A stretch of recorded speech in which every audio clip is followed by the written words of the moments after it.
From the advertising media capital of the world, New Milford, Connecticut, wherever that is. This is Mostly Automotive Marketing with Matt Wilson. Now, here's your host, Matt Wilson.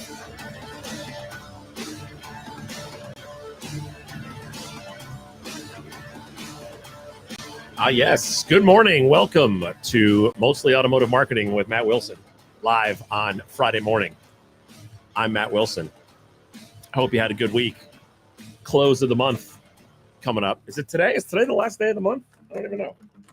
It is last day of the month. RDR, guys, RDR. Have you seen the promotion for this movie Smile, the horror movie Smile?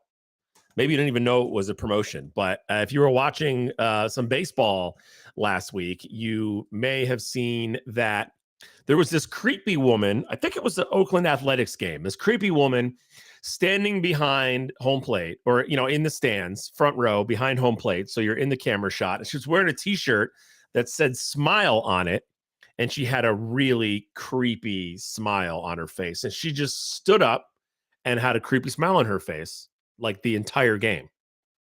And everyone was like, what the heck is going on here? No one knew. And then it happened at a Dodgers game, happened at a Yankees game, and it happened on the Today Show. And then it came out that it was a promotion for a horror movie coming out called Smile, or The Smile, something like that. And I was like, man, what a genius promotion. What a genius way to promote your movie. Because think about it. Like, instead of buying commercials and spending all this time promoting the movie and going on a press tour and all, billboards and all the expenses that go into promoting a movie, they essentially did it for cheap. How much could tickets be? How much could a front row or a pair of front row seats be at an Oakland Athletics game? They're 56 and 100. There's no reason for them to be playing baseball. So what does a ticket cost? $200 maybe? I mean, all right. So it's front row. It's probably luxury. Maybe $300. Well, it's a lot cheaper than a billboard in downtown LA promoting your movie. What a genius marketing way. And then it kind of it takes on a life of its own, because now people are doing it. People who aren't being paid to do it, or are presumably not getting their tickets bought for them by the movie, they're doing it. So it takes on a life of its own, kind of like Baba Booey, right? People see the Smile thing. They think it's creepy. They think it's cool. And now they're doing it. And now it's all over TikTok. In fact, you can go to a website and you can post a video or a photo of yourself doing it at an event. It's the Smile version of Baba Booey, or Hit Him with the Hind. It takes on a life of its own. Very smart promotion. I love that. We used to call that guerrilla marketing back when I worked in radio, doing something to promote your radio station or promote an event that wouldn't cost you any money, because radio stations have no money. So this is, late 90s, early 2000s, mid 2000s, we would do guerrilla marketing. This is like guerrilla marketing. You shell out a couple $100 for some baseball tickets. You pay the person whatever you pay them, and you say, hey, I need you to stand there for 2.5 hours with a creepy smile on your face wearing this T-shirt. Boom. Genius. Really love it. I love that kind of stuff. I am not going to see the movie because I don't like horror movies, because I get scared easily. But anyway, genius marketing. And that's what that is if you haven't seen it. And yes, the A's are a double checked, 56 and 100. Great year for them. Great year. So I was on TikTok yesterday, and I came across, somehow I'm now on Automotive Talk, right? I'm getting lots of automotive content on my TikTok page. And I came across a TikTok video of a person leaving a review about a dealership experience that they had. By the way, if you want to get on the show this morning, you can call in 203-665-8305 to get on live. 203-665-8305. And Mostly Automotive Marketing with Matt Wilson, presented by Anchor and by silverbackadvertising.com. So I'm on the TikTok and I see this video and I thought, oh, this would be good to talk about. So I'm going to play the audio for you, and we'll talk about it. So it's called The guy is at PB Squammer on TikTok. Where do they come up with these names? So I went to go buy a car yesterday at this dealership. I don't care. I'm name dropping. So I walk in. The price online was $23,000, which is a great deal. For the car that it was, 23 was a great price. So I get there and I'm like, hey, the price is still 23. And they're like, absolutely. So I test drive it. Great. I'm like, awesome. So we go to work numbers and they're like, okay, so we've broken down the costs. And I'm like, hey, what's that right there? That $2,500. And they're like, oh, that's the Blazer cost. I'm like, the Blazer? And they're like, well, yeah, it's a package that we have to add on. Come on. Basically what it is it comes with 2 years of free maintenance and some floor mats for the car. And I was like, oh, no, thank you. I don't want that. I don't have any use for that. And they're like, oh, no, it's not optional. So the price is one price online, and then the customer is sitting at the desk, and it's a different price, just in case you're not following. And I'm like, what? And they're like, yeah, it's not an optional package. It's $2,500. And I was like, so the car is $25,500, not 23. And they're like, no, the car's still 23. And I'm like, okay, then I don't want the package, and I'll pay for it at 23. And they're like, well, no, you still have to pay for the package. And I'm like, okay, well, then I'm going to leave. And then they're like, well, what can we do to make this work? And I was like, you can charge me 23, which is what the price is. And they're like, well, we can come down half of that price. And I was like, no, I want to pay the 23. There's no half or anything like that. I came down here for the price that was listed. I'm not paying over that price. And I'm not paying for this weird BS package. And they're like, well, it covers maintenance for the first 2 years. And I'm like, it's a fairly new car. Maintenance at best, just oil changes. That's at most, what, $200? So you're just ripping me off $2,300.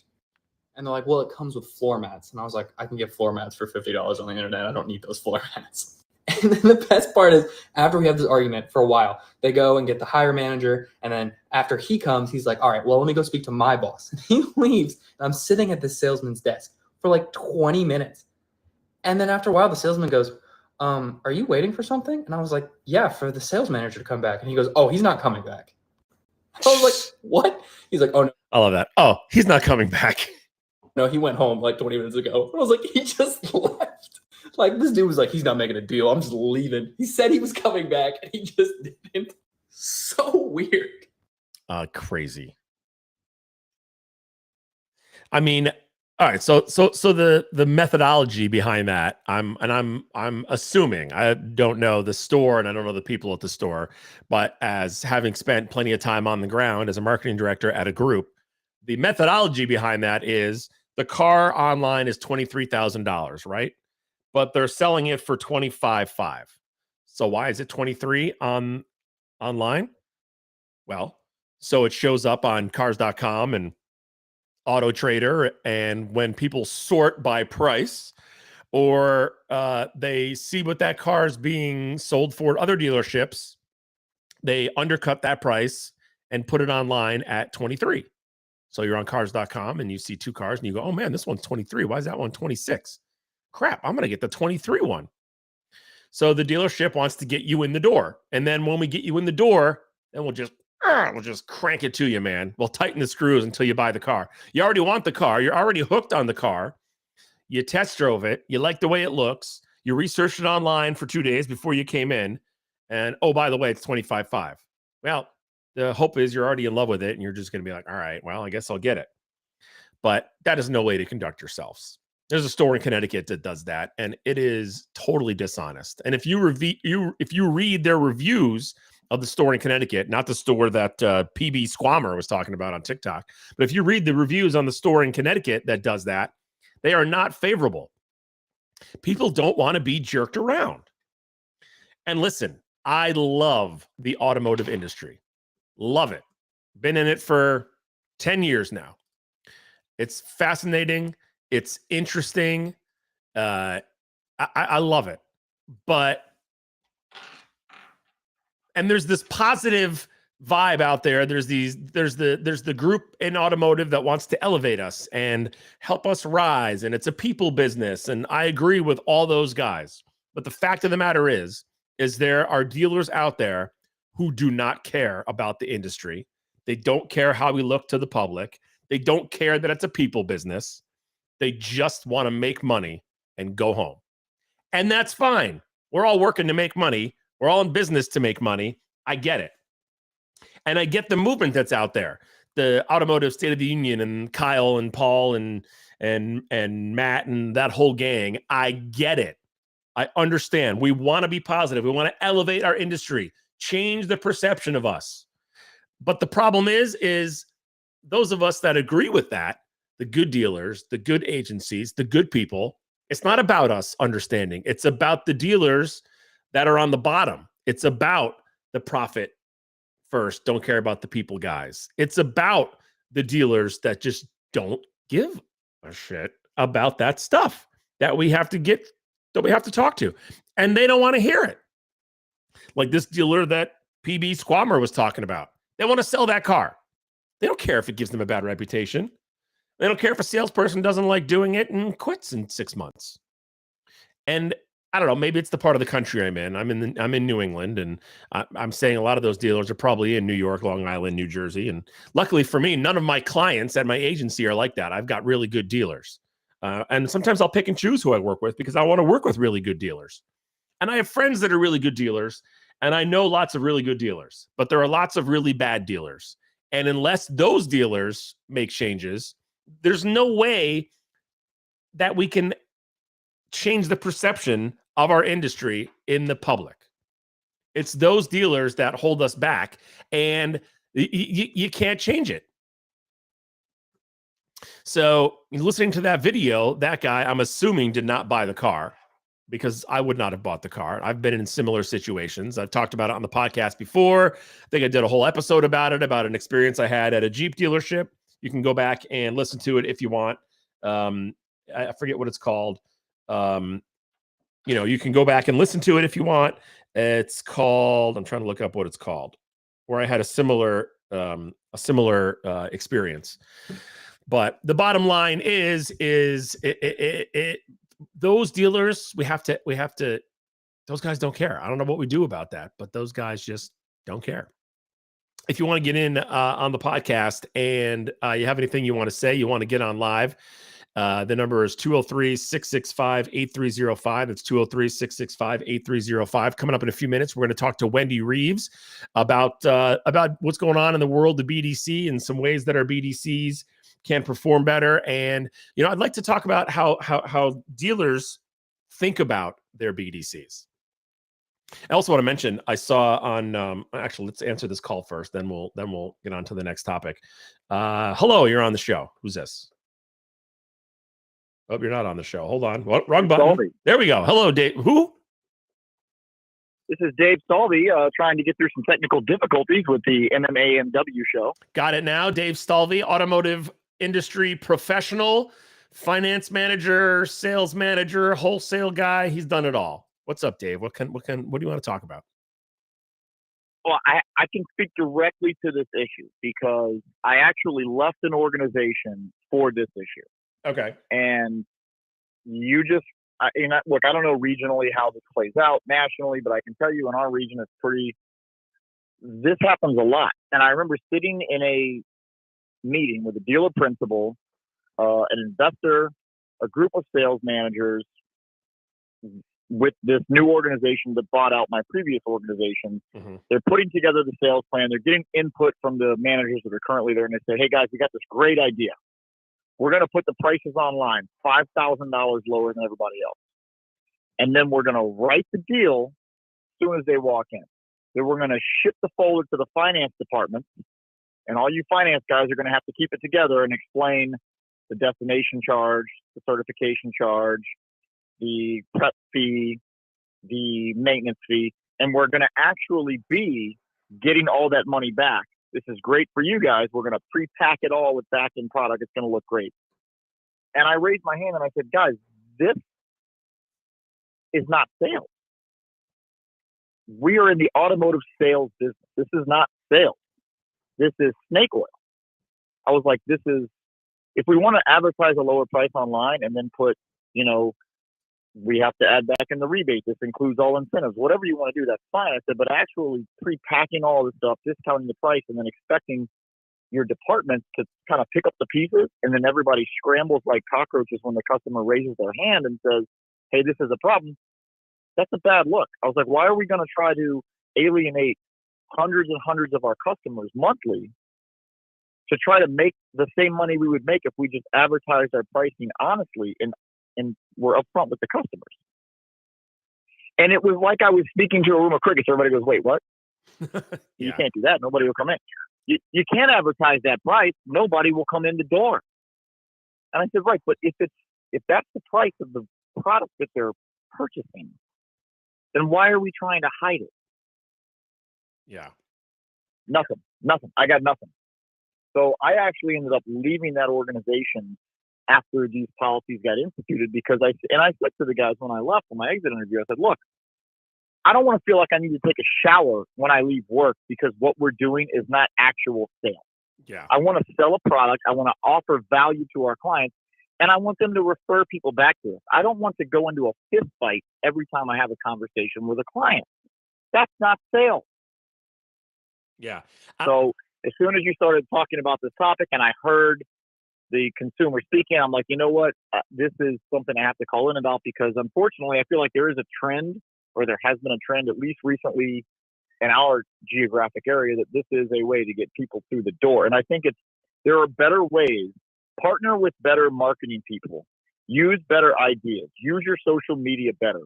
Use your customers as your advertising for how well you treated them. They will come through the door. Believe me, they will. You do not have to pull the rug out from under them and blind them with cheap prices to get them in and continue this charade that car dealers are liars and snake oil salesmen. We don't have to do that anymore. It's not 1975. I wonder if part of it is regional, because I think part of the thought process for those dealers, like those dealers know this customer is only buying one car. This experience is, and we don't care. We're not grooming a repeat lifelong customer. But for that to work, you have to be in a market or a part of the country where you have essentially an unlimited supply of customers. So if you're in Des Moines, or you're in, I'm trying to think of the name of a small town, Bangor, Maine, like a small city, or you're in Johnson City, Tennessee. I stole that from the song Wagon Wheel by Old Crow Medicine Show. But anyway, if you're in Johnson City, Tennessee, there's a finite number of customers. You can't go making everybody mad for buying one car. You need the repeat customers. But if you're here in New England, you're in New York, you're in Long Island, you're in Hartford, you're in Boston, shoot, you're never going to run out of people who need cars. So who cares if their experience is terrible? You sold them a car this month. Right. The problem with that mindset is you sold them a car this month. You know who you're not going to sell a car to? Their best friend. You know who you're not going to get the opportunity to service their car? That guy. You know who's not calling you when he needs a alternator? None of them. Yeah. As a matter of fact, you're spending so much more time defending yourself on social media. Guys, the consumer has a voice nowadays. And I'm not saying that you have to give everything away for free. Profit's not a dirty word, but you can do both. It is possible. You can make money and you can make customers happy. You stop looking at customers as disposable Lego pieces. All right, well, we got this one. We built this deal on this guy. The rest of the Legos, we blew up this one, but we're not worried about it because there's 40 more Lego pieces walking through the door. Let me tell you what, guys, that's in today's world, people will travel an hour to find the deal, to find the person who has the active social media presence that engages their customers, that listens to the people, and that understands their environment, right? What are people really looking for? People are looking for a seamless experience from start to finish. That's what they want. So why not give it to them? They'll pay more for it. Trust me, they will.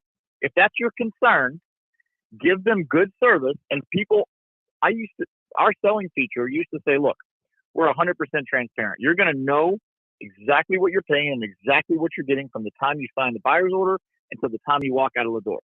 You can probably find a cheaper price somewhere else, but you will not find this experience somewhere else. And we understand. Some people may be all about price. I don't care if I have to spend 4 hours in a dealership and get beat over the head all day long. I just want to save that $800. You know what, sir? Best of luck to you. We're $800 more. We don't do business like that. Yeah. That's it. I have a dealer like that. And you know what? They do pretty well. You do. And you establish relationships with your customers.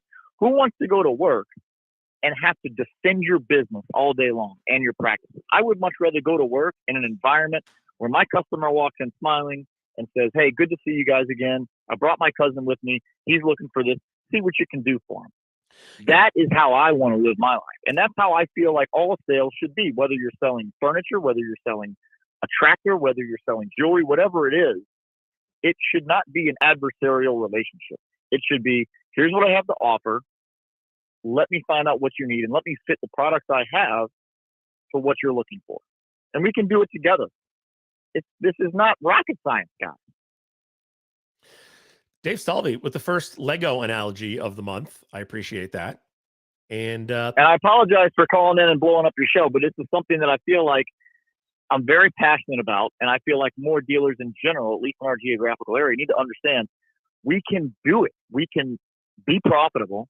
We can have high customer retention rates, and we can do it without trying to pull the wool over the customer's eyes, for lack of a better word. I always appreciate the input. You didn't blow up my show, but you do need to go have a cup of decaf, okay? Listen, espresso was on sale today, so I'm just saying. Thank you for joining me, Dave. I appreciate it. Thank you, Matt Wilson. Right. Always a pleasure to listen. Thank you. See you.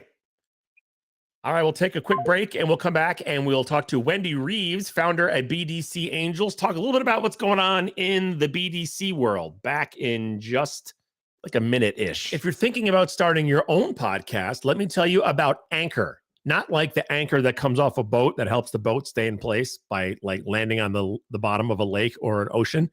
Anchor as in the platform that helps make your podcast easy. Anchor is owned by Spotify, and it's the easiest way to make a podcast with everything you need all in one place. Let me explain. Anchor has tools that allow you to record and edit your podcast right from your phone or computer. And when hosting on Anchor, you can distribute your podcast on listening platforms like Spotify, Apple Podcast, and more. So you record it, you put it on the Anchor, and then they blast it out to all the platforms people use to listen to podcasts, like Spotify, Apple Podcasts, and all them other ones. It's everything you need to make a podcast in one place. And best of all, Anchor is totally free. And you know the old saying, if it's free, it's for me. Download the Anchor app or go to anchor.fm to get started. That is anchor.fm to get started. All right, back on Mostly Automotive Marketing Friday Morning Live. We'll do it live. Okay. We'll do it live. Do it live. I'll write it and we'll do it live. We got a comment on LinkedIn from John Gray. Oh, got one. Unfortunately, I feel like there's some profit taking right now as some dealers are just looking to get the books looking as good as possible in anticipation of selling soon, given the consolidation we continue to see happening. Thank you, John, for weighing in. I appreciate it. Joining us now on Mostly Automotive Marketing with Matt Wilson is founder at BDC Angels, BDC enthusiast and expert Wendy Reeves. Good morning, Wendy. How are you? Good morning, Matt. I'm fabulous. I'm so happy to be here. I was so afraid that I wasn't going to be able to hear you. Oh, no, I don't know why. All that build up. It's okay. I can vamp while you check your sound settings. Make sure your microphone is not muted.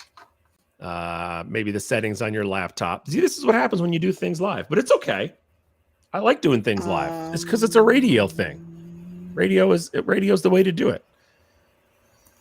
I see your speaker on my end. You're not muted. You're working good, but something you got to see there. So give me. I'm gonna put you back on hold. Maybe give me a thumbs up when you're. I don't know. It's not showing. Hear me? Or you can call in on the number I sent you, Wendy. We could do that too if this doesn't work. Wanted to mention, I was talking earlier about the Smile promotion, which I thought was really cool. There's a show on Netflix called A Trip to Infinity that I saw in my queue. So I turned it on and I thought it would be interesting, but it is totally frightening because when you think about infinity, the problem that you run into. Oh, Colin says we can hear her. Hold on. Thank you, Colin. Everyone else says they can hear you too. Hold on, Wendy. Why can't I hear you? Stand by. Let's try something here. There we go. Awesome. Operator error on the radio guy. I'm rusty. Thank you for joining me, Wendy. How you doing? I'm doing fabulous. I'm really happy to be back here and really glad that you're going to be back Friday mornings. You've got so much to offer and so many great guests. Thank you. I appreciate it. So fun to do. Spent some time doing radio morning shows over the summer and missed radio a little bit. And I hadn't been podcasting much lately. And I think part of the thing that I miss is the live aspect of it. There's something about being live that brings out spontaneity. And it's just more exciting than when you record. I just like being live. So I figured, what the hell? Agreed. Plus anything can happen. And once you say it, it's out there. It's in the ether. You can't take it back, you know? Exactly. Listen, one of the things I miss about being on the dealership level is spending time in BDCs. And I've talked about this before, but when I would visit stores in my group, I would very often hang out in the BDCs because you get a really good idea of what's going on at the dealership. You're sort of sitting in the pulse center, the nerve center of a dealership. And I used to spend a lot of time in BDCs, and I would see a lot of different ways that BDCs were run and different philosophies from general managers and BDC directors and different ways they handled calls. And so it's been 3 years since I've been hanging out in BDCs. Tell me what's new. Tell me how the pandemic and tell me how the inventory shortage has sort of changed the way that you believe BDCs are operating or should operate. Okay. Well, and you made an interesting comment about how you want to know what dealers think about BDCs. Yeah. And I think there's been a lot of common misconceptions about BDCs even before the pandemic. But one of the things that's changing is initially BDCs, whether on-site or off, outsourced or off-site or centralized, is I think it's always been the idea that the BDC should be able to be a point of contact, set the appointments, get them in the door, and let sales take over. So that still holds true, but pre-COVID, I'm switching, I'm messing up between, let me call it COVID and you can call it pandemic, but pre-COVID, I think the idea was you can get them in. And if it got beyond the right way to do it, if it got beyond vehicle availability or setting an appointment or getting a credit app, we would TO to sales. That's the way it should still work. However, there's more concern about a single point of contact. There's more concern about people want to know because they're doing a little bit more shopping. And we need to find out whether they want a digital experience. They want to start online. They want to come to the dealership right away. They want to have questions answered before the fact. They want a little bit of education. And we cannot just grab the low-hanging fruit and get them in. We need to put a layer of empathy on top of that. One of my favorite quotes, people don't care how much you know till they know how much you care.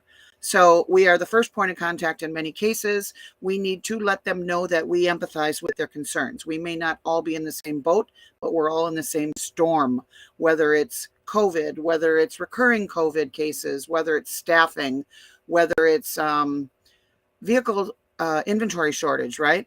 So there's a lot of different ways to do that. But most importantly, what the dealer's concerned about, and we'll get this later, but when I train agents, my two things that I've now discovered, we do a lot more mindset training. We need our BDCs to understand the mindset of not only the customer, but the sales department, the marketing department, everybody. We all need to work together toward the same goal. We need to provide relevance to our customers, to our shoppers. So the two things I always say is, number one, bring value. Number two, always remember that we're people helping people, whatever stage and whatever arm of the game we find ourselves, right? So dealer is concerned that the BDC doesn't know what they're talking about. They don't have the knowledge. Another big thing is there's always been a gap between sales and BDC. I think the dealer is concerned, and my great suggestion is that we not only need to bridge the gap between sales and BDC, but now that is variable or fixed op BDCs, right? Because both are equally important, and sales, but marketing as well. We all need to be aware of the marketing pieces that are out there, so we all respond to our customers with relevance. And they know that we're not like throwing templates at them, that we're not listening to respond, that we're practicing active listening, that we're responding with relevance. So the dealer is concerned that there's not that disconnect. They're concerned that they want the dealership culture to be portrayed to across the wavelengths, not only in the store, and that there's some kind of quality control and accountability. So How many times when you start helping a store or training a store, do you see like a customer call in, they get to the front desk, they ask about a mailer or a promotion that is being run, and the receptionist or the salesperson has no idea what the customer's talking about? Oh, they just said that to get you in. They just want to get appointments. They get paid on appointments. That's Yeah. many times what they say, and they're clueless. I used to have a folder or a binder that I would put at the front desk. And if I was running a print ad, which I know dates me because who would run a print ad now, but I was running a print ad or I had a mailer go out, I would go down to the front desk. I would slide those things in little folders in the binder, and they would be next to the phone. And then I would send out a group email or a group me message we had that the receptionists were on. So they were familiar with it. If they heard Labor Day sales event, they weren't like, oh, it's Labor Day. Like it at least would ring a bell and they go, oh shoot, I better flip to that page. Oh yeah, it's a VIP thing. You got the list. You're important. You got to come in. Let's make an appointment. Because that is a huge, that happens even outside of automotive. You see something, I was buying a suit the other day at Joseph A. Banks and I'm like, oh, 70% off sale. And I go to the store and they're like, what? I'm like, the website says it's 70% off sale, but there's no communication between the company and the franchise. Yeah, how does that? What does a customer think when that happens to them? Like, what's their perception of that dealership? So I think if you go back even 20 years to the phone ups, right, from the newspaper ads, right? Yep. And the customer. Okay, so I totally just lost my train of thought. Okay, so years ago, I know what it was. So years ago, customers used to call dealerships because they wanted a reason to check them off their list, right? Saturday morning, they circle all these ads. They call the stores. They're looking for a reason to check you off their list so they can go on to the next one. Well, it's the same thing now. If you don't deliver the goods immediately upon first point of contact of engagement, you're gone. You're out of there. They're on to the next one. Most times. Sometimes you get lucky, but don't count on getting lucky. You need to be prepared. Yeah. Too, and just going back to what you were saying about like first point of contact, sort of being the face of the dealership.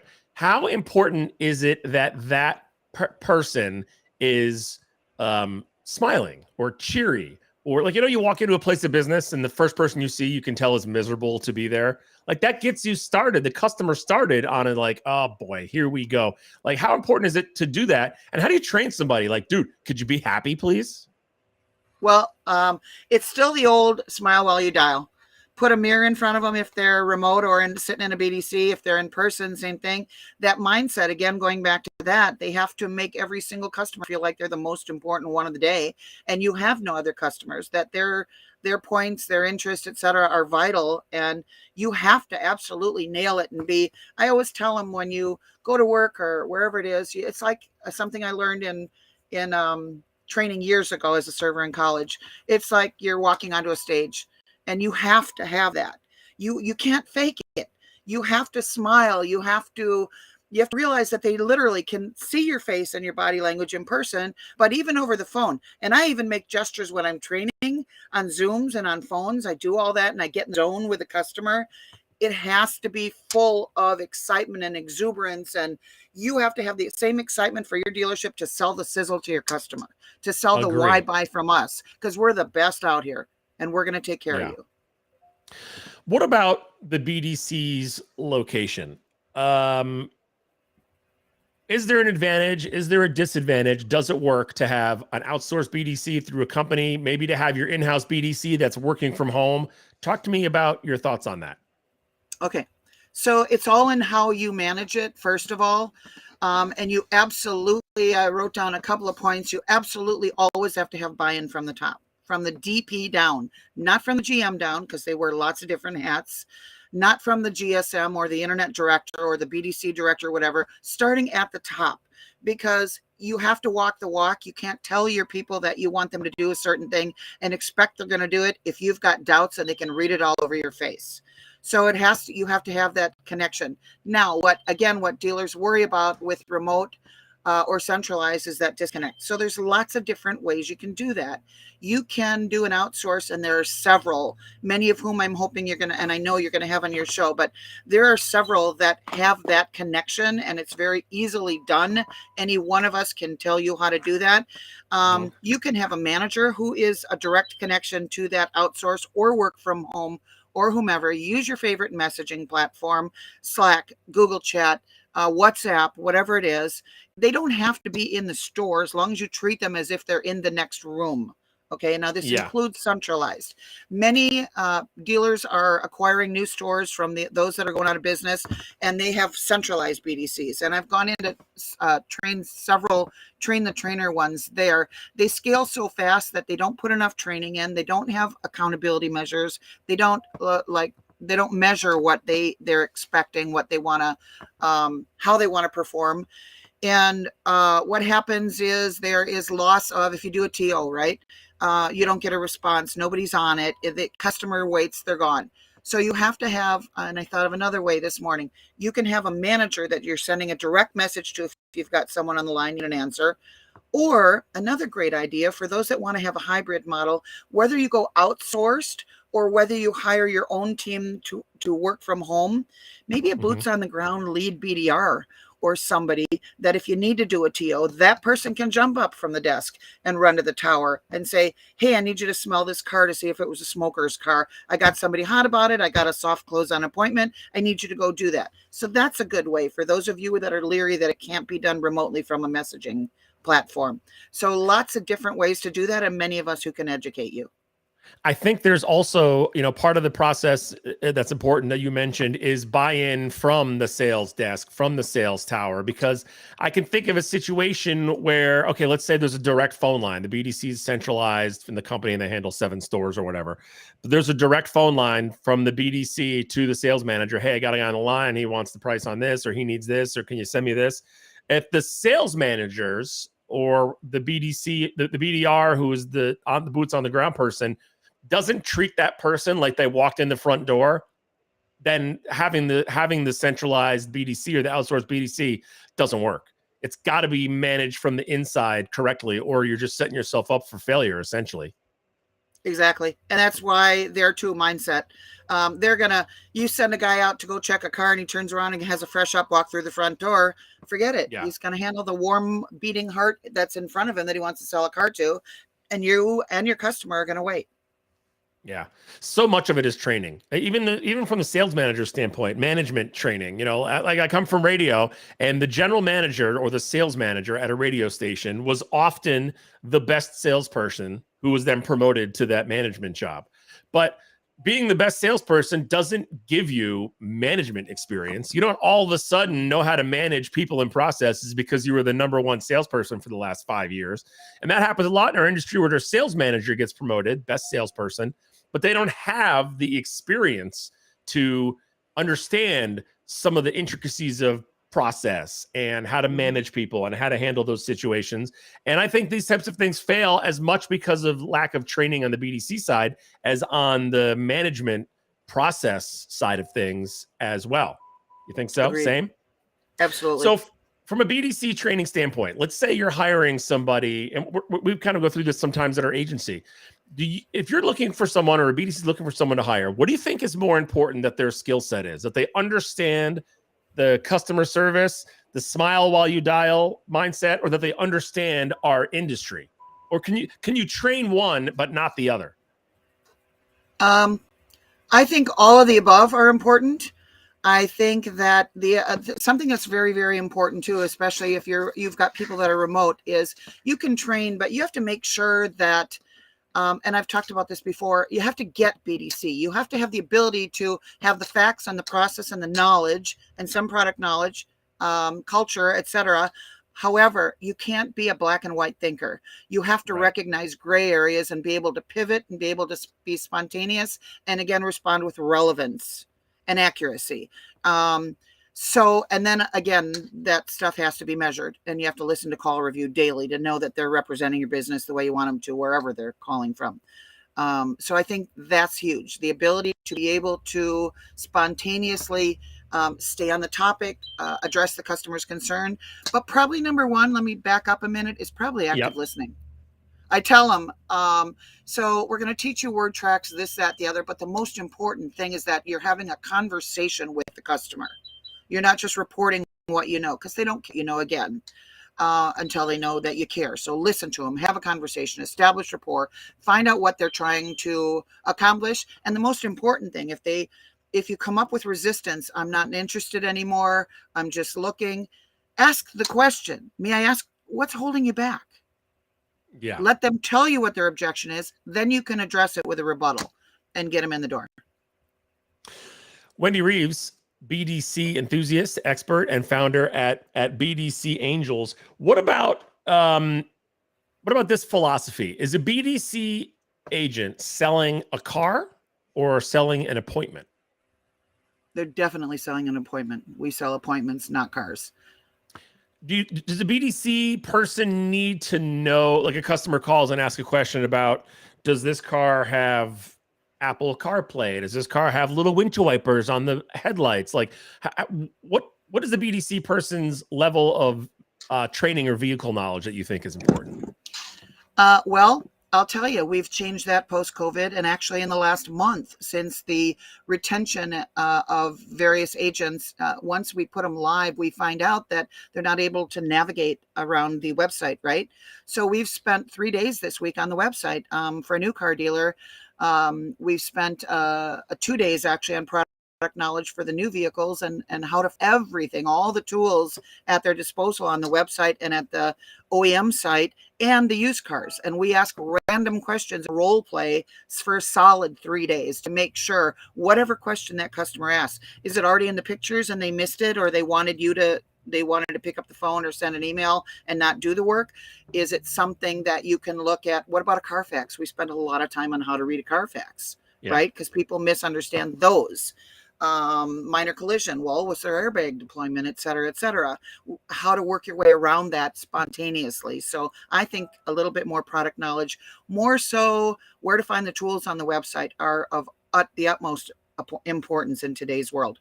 Now, you can tier your BDRs. You can have, if you want to do that, you can have someone that you're giving all the knowledge to, a higher performing one, and have someone on a basic tier that's calling and stopping the clock and doing the forced response and trying to get that appointment. And if they need to escalate, instead of TO into sales where you have to wait, TO to a better tenured or more educated agent that can answer those more specific questions. Wendy, you're so good and passionate about BDCs and know what you're talking about. So let's plug your company here real quick before we wrap it up. Plug away. Okay. So we did some outsourcing. Plug whatever you want to plug. All right. Let me tell you. Okay. So first of all, dealers, do your research. So many outsourced BDCs that are growing, that are absolutely fabulous, and I recommend them highly. I like to do consults when dealers don't know which way to go. Call me. I'm not going to of course, I'm not going to charge you anything.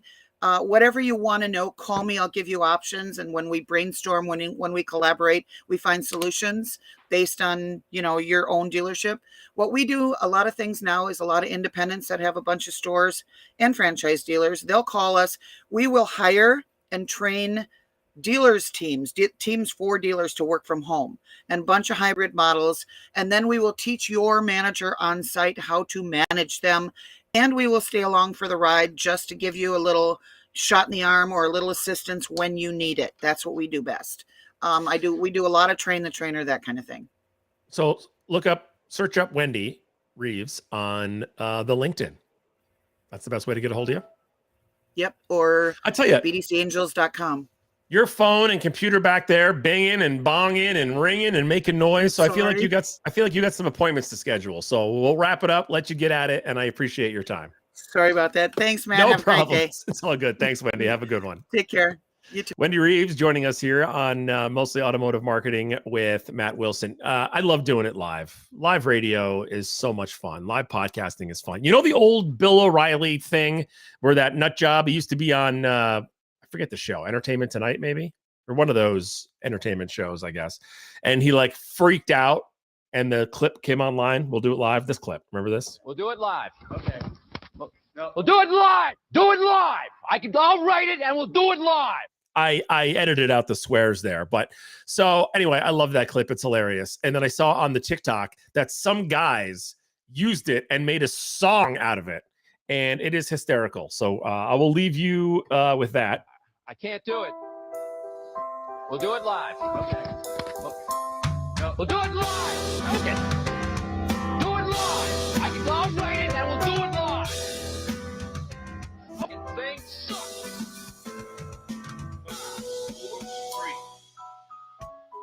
That's tomorrow, and that is it for us today. I'm Bill O'Reilly. Thanks again for watching. We'll leave you with Sting and a cut off his new album. Take it away. Oh my God, I love that. Thanks for listening to Mostly Automotive Marketing with Matt Wilson. See you next Friday.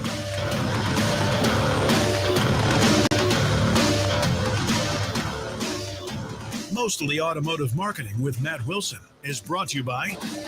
Wait, this guy has sponsors? Oh, never mind. This sheet of paper's blank. No sponsors. That makes more sense. For updates, info, future episodes, and more, follow on Twitter, subscribe on YouTube, like on Facebook, and connect on Frackle. You guys made that last one up. That's not even a thing, Frackle.